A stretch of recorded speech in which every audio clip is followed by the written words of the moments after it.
Chapter 19. Someone was calling his name. He knew the voice, but could not answer it. Odyssean! He tried to wave a hand to give some sort of a call, but failed. His mind sluggishly attempted to recall what had happened. Slowly, Odyssean recalled Lilia and the revelation of her nature. That horrifying memory proved enough to enable him to let out a primitive shout, a garbled sound that proved sufficient for the searcher's own calls became more pronounced. Odyssean, I know you're here somewhere. Where? It was Achilleos' voice. Odyssean finally realized. Good, faithful Achilleos. He tried to say the hunter's name, but it only came out as a rasping sound.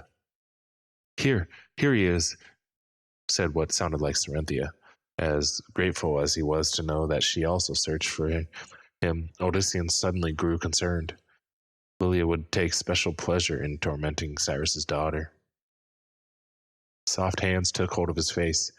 Odyssean instinctively jerked away, thinking that Lilia had returned. However, that fear was quickly squashed as Cerynthia said, Praise be, you're alive. Achilleos, Mendel, here he is. The sounds of figures thrashing through the brush alerted him to the others' nearby presence. He heard an oath which had to have come from the archer. Is he wounded? Asked Mendel, sounding more curious than concerned. He has bruises, Cerynthia returned. But I see no cuts, no slashes. I don't feel any broken bones. Another figure leaned over the fallen farmer. He looks as pale as death, Achilleos rumbled. Or worse. More and more details came back to him. He remembered fearing for his friends and his brother. He also recalled starting to walk back, but then, as if Lilia had taken even his will to live from him, Odyssean had, without warning, just blacked out. Had the others not come and search for him, he wondered whether he would have ever waked again. He supposed he eventually would have. After all, Lilia had not seemed to want him dead, merely broken. How? He swallowed hard, then tried again. How did you know? It was as if he had asked them to join together to commit some terrible crime. All three grew oddly perturbed. Their silence added to his unease. Mendel finally spoke. We knew that your life was in danger. Odyssean remembered his brother running through the house earlier, shouting his name. You did? We all did. The hunter and Cerynthia nodded. I thought it was a nightmare, she added. But it was so terrible I had to go check. Then, that was when I noticed Achilleos also up.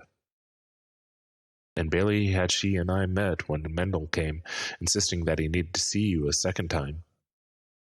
The younger son of Diomedes frowned.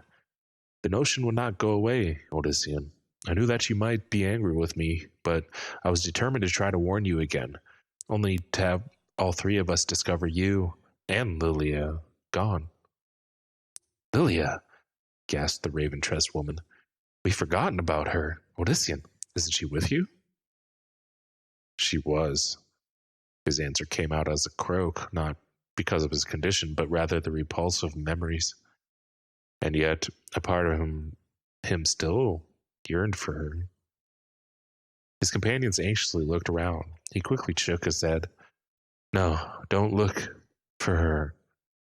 Odyssean forced himself to a sitting position. With our luck, you might find her. He sensed their confusion. With help from both Cerynthia and Achilleos, Odyssean next stood. As he did, his gaze met that of his sibling. Curiously, the nightmarish vision of his brother struck Odyssean once more. He stared with such intensity that Mendel finally looked away, as if guilty of something. Odyssean, murmured Achilleos, what do you mean? Why wouldn't we want to find Lilia? Why wouldn't you want to find her?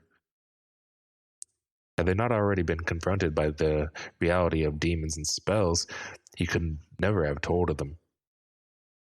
As it was, Odyssean's shame was so great that it took him a long pause before he could finally begin. And by the time he was through, they looked as horrified as he felt. You must have imagined it, the hunter insisted. It can't be true. A demon? Cerynthia blurted, with a shake of her head. A demon? Only Mendel, after his initial shock, nodded in an understanding. It explains so much, he finally uttered. If one looks back at all that has passed. Odyssean was not so certain that he shared his brother's opinion. He only knew that he certainly had been blind, deaf, and dumb. He had let Lilia command him around as if he were a dog. People had died because of her madness, because of her intent to create a world of magical beings. It was to their credit that they took his story to her heart. Odyssean had left nothing out, not even the part where Lily had claimed the world was called Sanctuary and had been created by rogue demons and angels. It was important to him that someone else understood that the demoness had some mad plan that had stirred up the temple and the cathedral, both of which somehow had ties to her. That brought him back to her final declaration. She had left him on his own to teach him the penalty for defying her. That meant that they were all in immediate danger. "We have to leave Partha," he blurted. "We have to flee for our lives. The jungles and the lowlands are our best bet." "Hold, Odyssean," Achilleus demanded. "What do you mean? We can't flee. To flee means to become the hunted, and there is no defense in that." "Achilleus, all that I thought I could do turns out to be a lie. It was all her, everything." The archer shook his head. "I don't know if I believe that. It doesn't ring true." "And it isn't," insisted Cerynthia. "Odyssean, I've watched you. I've felt what you did. That could not have all been Lilia. What I sensed when you touched me was a part of you. I know that as well as I know. I know myself." Her face reddened as she said the last. While he appreciated all that she said, Odyssean refused to accept that his efforts had been anything but false spectacles directed in secret by Lily. "You didn't see how easily she manipulated me, how easily she showed me that she could make me do whatever she wanted." "Odyssean." "No, Sari. Had she wanted to, Lily could have just as easily slain me herself, there and then. You saw how it was when you arrived, and it takes all I can muster just to keep standing." Achilleus grunted. "There, he has a point. Let's get him to one of the horses." As his friends assisted him, Odyssean noted how he was practically a baby, so weak had his struggle with the temptress left him. Yes, Lily had not just been jesting when she said that he was a nothing without her. It would merely take the others a little longer to understand that. Unfortunately, they barely had any time left as it was. Sooner or later, someone would come for Odyssean. "Your points would have much more merit," Mendel commented as he held the reins of the animal while Achilleus hefted Odyssean into the saddle. "If they could but explain how it is that Cerynthia and Achilleus knew that you were in danger." The trader's daughter quickly seized hold of that point. "Yes, that certainly does sound like a ploy to work in her foul favor." "You've got to all see the truth," he growled, tearing the reins from his brother's fingers. "It was all a trick. This was some game between demons and others, which I played the biggest fool of all." Bitterness overtaking him, he kicked the horse into motion and took off in the direction he had originally been heading. Achilleus gave a shout, but Odyssean paid him no heed. He had intended to flee rather than risk his friends and loved ones any longer, and that was more important than ever. But behind him, he quickly heard the sound of hoofbeats. Swearing, Odyssean urged his horse to a full gallop. The path was treacherous and made more so because it was beginning to slope downward, but he did not care. Had the animal tripped and tossed him to his death, it would likely have been the best of all ends. Not only would he no longer have to fear being twisted inside and out by manipulators, but Mendel and the others would surely be safe. They had never been suspected of being threats or potential weapons by the temple or cathedral. They would have nothing to fear. "Damn you, Odyssean," Achilleus shouted. "Hold up!" The nearness of the hunter's voice startled him. He glanced back to see Achilleus barely a length behind. Much farther in the rear were the murky forms of Mendel and Cerynthia, who had to share one mount. "Return to Partha," Odyssean shouted back to the archer. "Take them with you. I want no more deaths, save maybe my own. Talk sense, Odyssean. You know that none of us will leave you now, not after knowing what Lilia was and what she did. The other two were no longer in sight. Looking ahead again, Odyssean saw a fork coming up. The path to the left almost immediately narrowed dangerously. Achilles would not be able to come alongside him. Veering, Odyssean entered. His horse nearly stumbled as the terrain grew more wild and uneven. Very few had obviously taken this route in years, but he did not care. All he wanted was for it to slow or stop those behind him. Achilles' voice rose as the hunter swore at something. Odyssean did not look back. Concentrating on his own course, the clatter of hooves behind him lessened. His friend was clearly falling behind. Then, out of the night, a series of low, thick branches cut across the trail. Odyssean barely had time to avoid striking the first one dead on. As it was, his right arm received a terrible blow that reverberated through his entire body. It was only by sheer will that the collision did not stun him enough to make him unprepared for the next and thicker branch. A third and fourth one came in rapid succession. Odyssean ducked left, then right again. The last of the branches scraped the top of his head. He felt a trickle of moisture, undoubtedly blood. But despite his injuries, Odyssean's hopes rose. Achilles would see the branches and be forced to slow. It was a chance for the son of Diomedes to either gain on his pursuer or lose him altogether.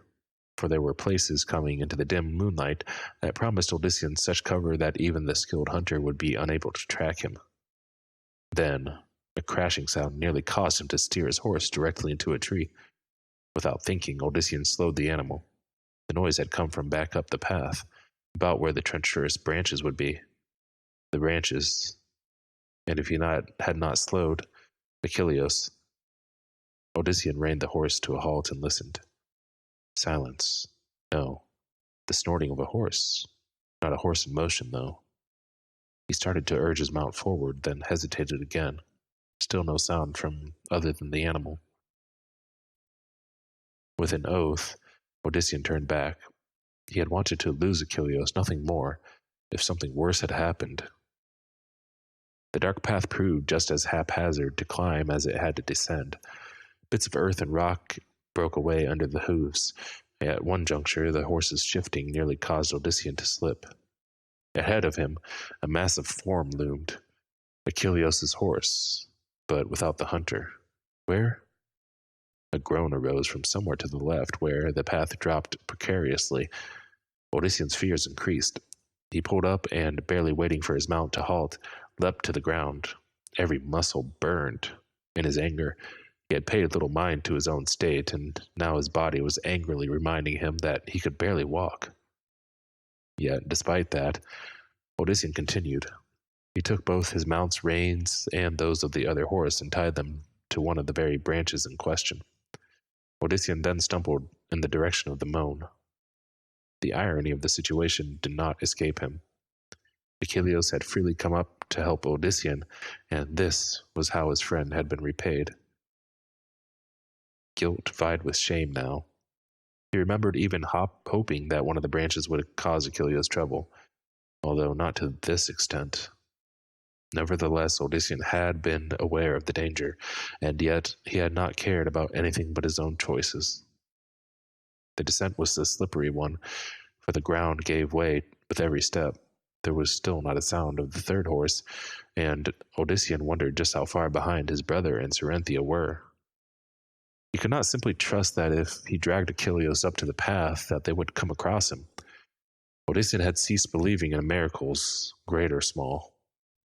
Below him, he saw only darkness. It had been his hope that the hunter's blond hair would stand out, but that was not the case. Odyssean grew more concerned. Was he even in the same area where his friend had ended up?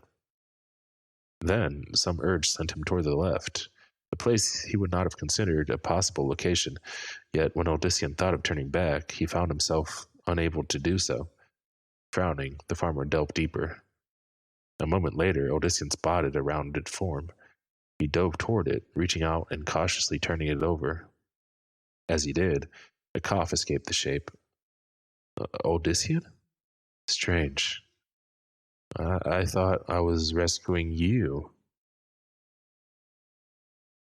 I'm so sorry, Achilles. I never meant for this to happen. Can you stand? He heard the hunter grunt in pain. Left leg stiff, but I think it's just very sore. Give me a hand. As Odysseus did, his own body reminded him again of what it had suffered. The two men groaned simultaneously. With a weak laugh, Achilles remarked, We're a stalwart pair, eh? That brought a chuckle from Odysseus. I remember worse scrapes than this when we were children. We didn't groan at all then. Children are more resilient than old men. They slowly wended their way back up. More than once, one or both of them slipped. As they finally neared the top, Odysseus heard the slow clatter of hooves. Mendel and Cerynthia had finally caught up. I promised you that we would find them, his brother said, with unnatural calm. You see? But the woman did not waste time answering him, instead sliding down from the animal and racing, not toward Odysseus, but rather Achilles. Are you all right? She demanded, putting her arms around him. I'm fine. I am. Cerynthia did not seem convinced, but she finally turned to Odysseus. What happened? He opened his mouth to explain, but Achilles cut him off. I was careless, Cerynthia, that was all. Fortunately, my good friend realized something had happened and came back for me.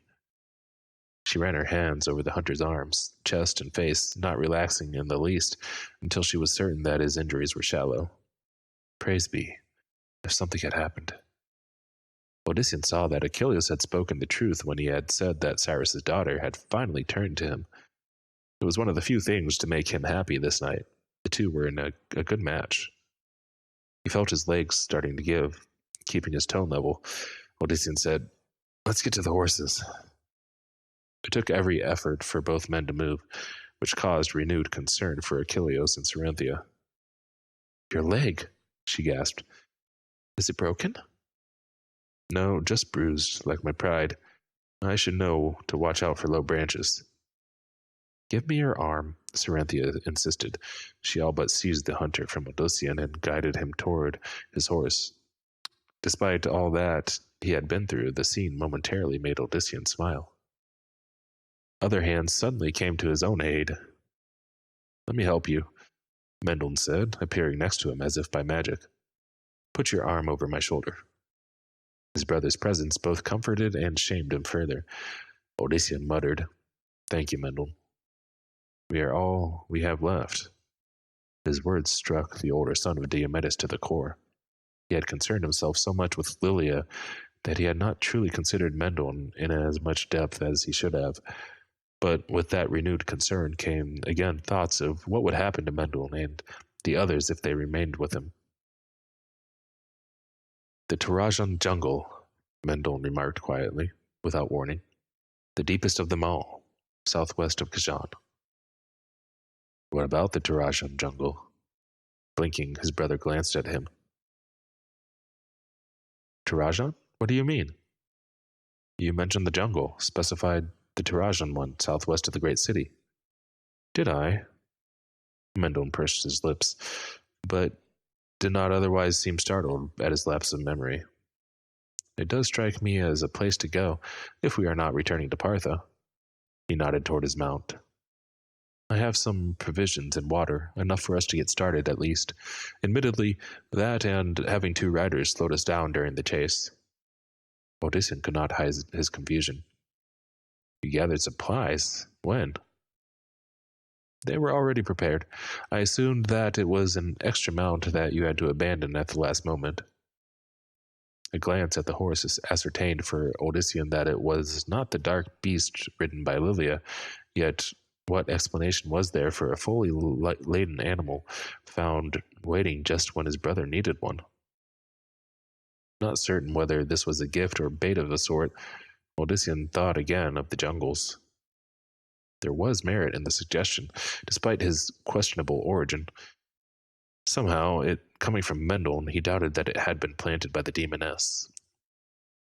The Tarajan jungle, he muttered a second time, now with more conviction. You want to go there? It was not a question. With a grim nod, Odysseus replied, I don't think I have any choice.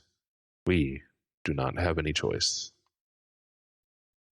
Odyssean tightened his grip on his brother's shoulder, grateful for Mendel's determination. We. Do not mistake me, Odyssean. I am referring to Achilles and Saranthia, too. What about us? Called the hunter from the saddle. Even as he asked, he pulled the trader's daughter up to him.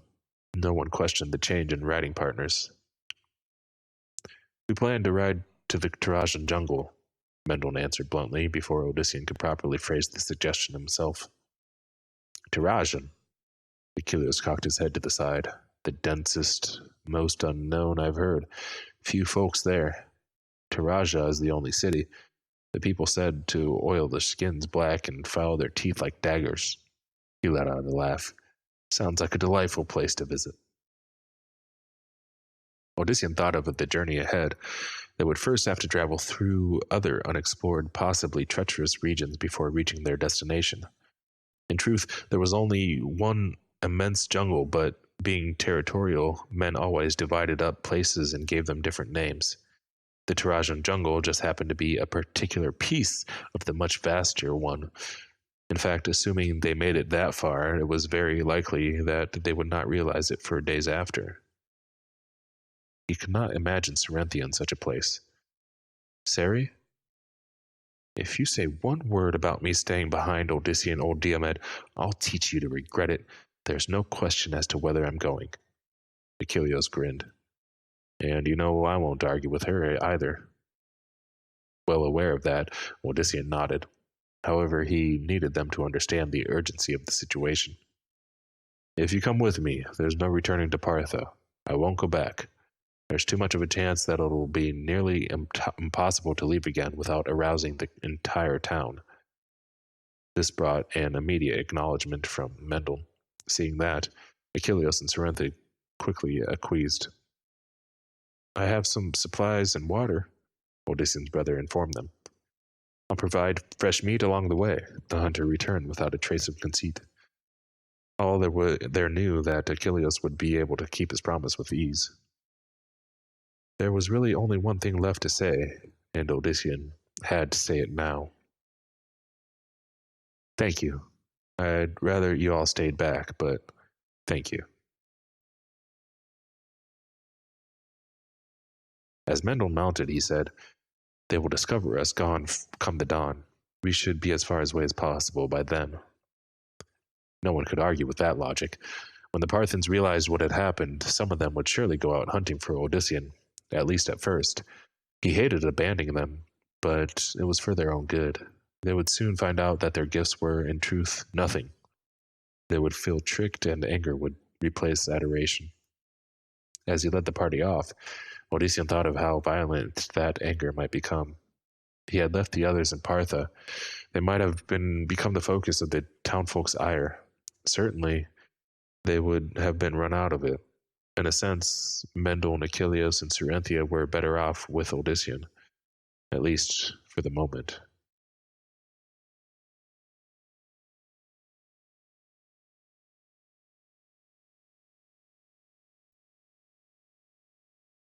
Lucian stared into the bowl of blood, his gaze intense. He had seen everything occurring since first casting the spell in coordination with the other two demons. He had found her, Lilith, in the arms of the mortal knave and had planned well his sister's unveiling before the fool. What a delicious piece of work that had been. All her arrogance had been channeled into futile posturing and anger. She had turned on her own puppet, finally abandoning him. And there, Lilith had made the greatest of mistakes. The vision in the bowl finally began to fade, the result of the last of the life essence fading from the blood. Lucian could have redone the spell, but that would have required new bartering with Astroga and Gulag, who would demand much more than the simple offering that he had given them the first time. That was the trouble with both demons and humans. They always wanted more.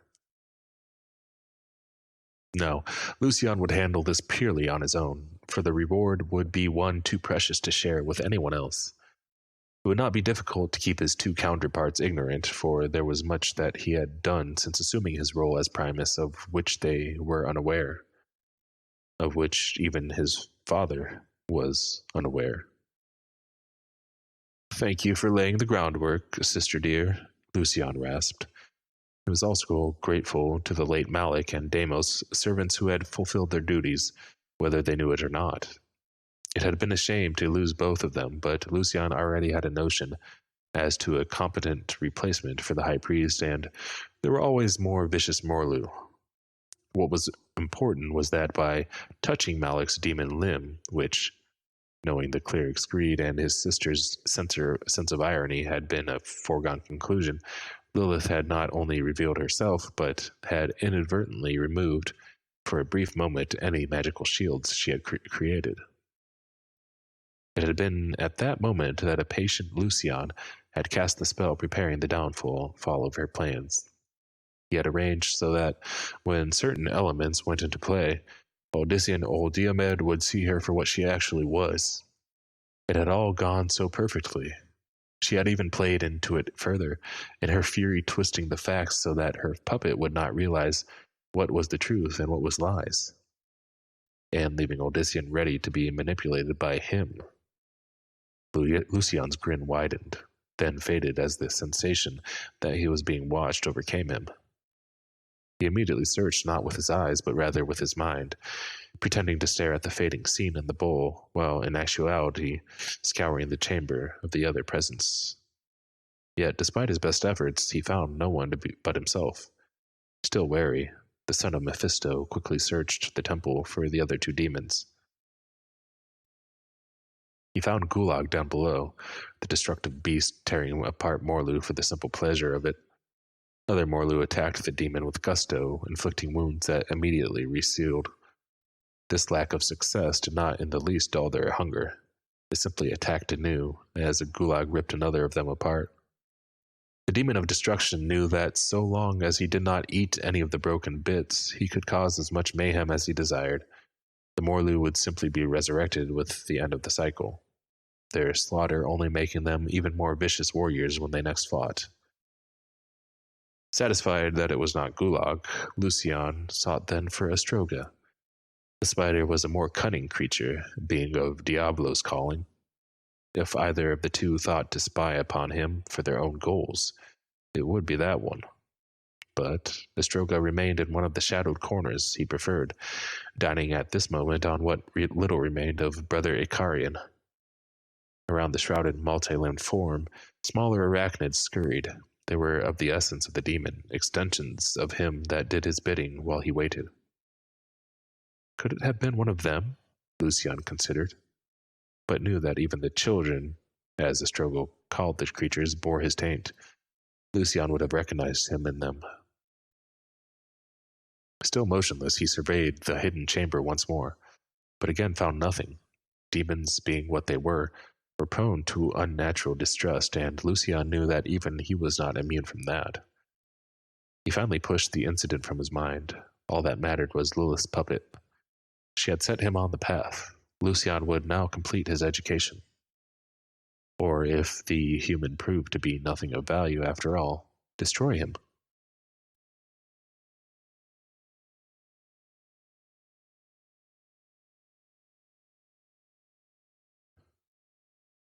In a place that was and was not real, a figure shrouded in black materialized.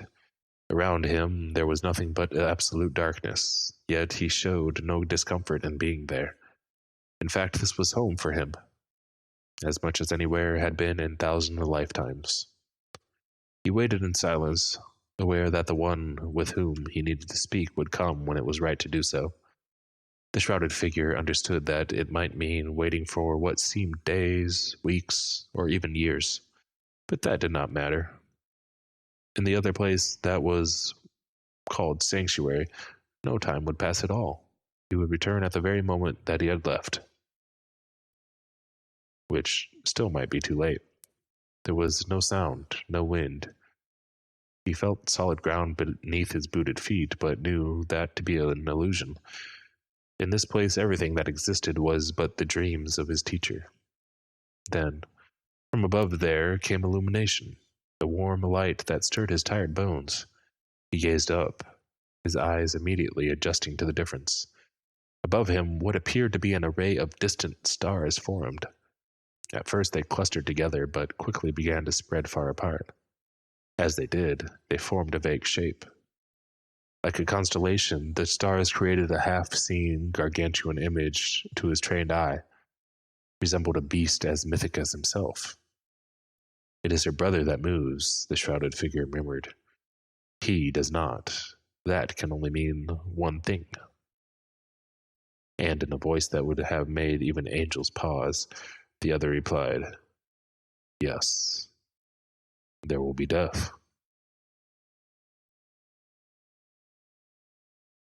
End of chapter 19.